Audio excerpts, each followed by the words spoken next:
everyone, welcome to One Stop Solution. In this tutorial, I'll walk you through the steps to remove group chat in Messenger. Let's get started.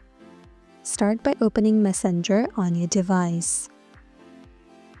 Open the group that you want to leave. Then tap on the information icon at the top right.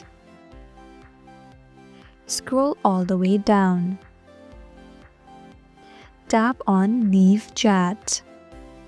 Here you have two options, choose admin or leave group. Tap on choose admin if you want any specific member to be the admin.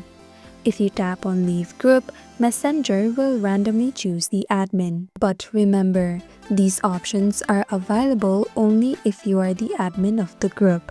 And that is how to remove group chat in Messenger. Thank you for watching One Stop Solution. Hope this video was helpful.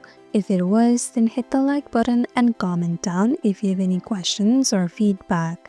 Also, if you're new to our channel, subscribe and hit the bell icon so that you don't miss our upcoming videos.